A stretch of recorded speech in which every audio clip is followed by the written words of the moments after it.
Chapter 6. Helen Keller. Helen Keller was born on June 27, 1880, in Tuscumbia, Alabama, to Captain Arthur Keller and Kate Adams Keller. Captain Keller was a cotton farmer and newspaper editor, and her mother was a homemaker. Helen was a healthy child until she became seriously ill at 19 months. The doctor said she had brain fever. Helen was not expected to survive. After several days, the crisis was over, to the great relief of the Kellers. However, they soon learned that Helen had become blind and deaf. Frustrated by her inability to express herself, Helen Keller frequently threw tantrums, which often included breaking dishes and even slapping and biting family members.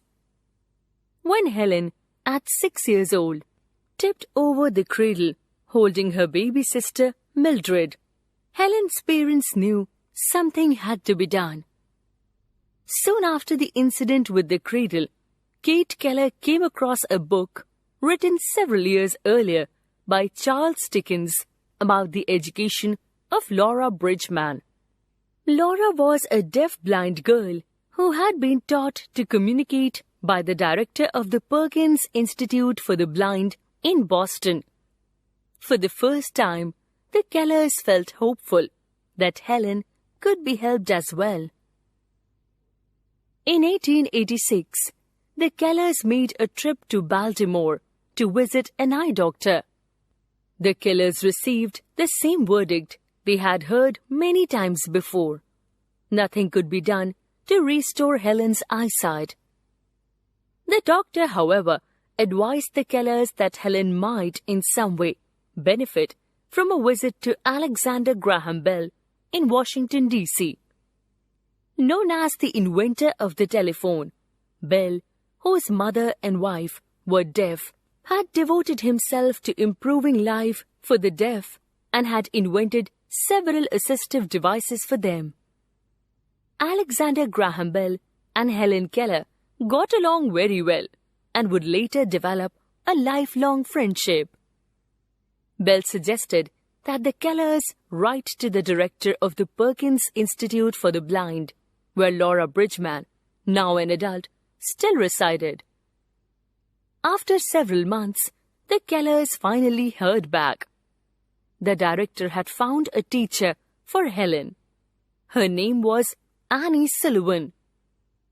Helen Keller's new teacher had also lived through difficult times. Although not completely blind, Annie had very poor vision and would be suffering from eye problems for the rest of her life. Without any formal training to teach a deaf-blind child, 20-year-old Annie Sullivan arrived at the Keller home on March 3, 1887. It was a day that Helen Keller later referred to as my soul's birthday. Teacher and pupil were both very strong-willed and frequently clashed.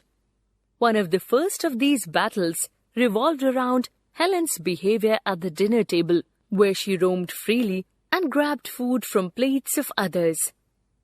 Dismissing the family from the room, Annie locked herself in with Helen. Hours of struggle followed, during which Annie insisted Helen eat with a spoon and sit in her chair. In order to distance Helen from her parents, who gave in to her every demand, Annie suggested that she and Helen move out of the house temporarily. They spent about 2 weeks in the annex, a small house on the Keller property. Annie knew that if she could teach Helen self-control, Helen would be more interested in learning. Helen fought Annie on every front, from getting dressed and eating to going to bed at night. Eventually, Helen resigned herself to the situation, becoming calmer and more cooperative. Now the teaching could begin. Annie constantly spelled words into Helen's hand using the manual alphabet to name the items she handed to Helen. Helen was fascinated but did not yet realize that what they were doing was more than a game. On the morning of April 5, 1887, Annie Sullivan and Helen Keller were outside at the water pump, filling a mug with water. Annie pumped the water over Helen's hand while repeatedly spelling W-A-T-E-R into her hand. Helen suddenly dropped the mug. As Annie later described it, a new light came into her face. She understood. All the way back to the house, Helen touched objects and Annie spelled their names into her hand. Before the day was over, Helen had learned 30 new words. It was just the beginning of a very long process, but a door had been opened for Helen.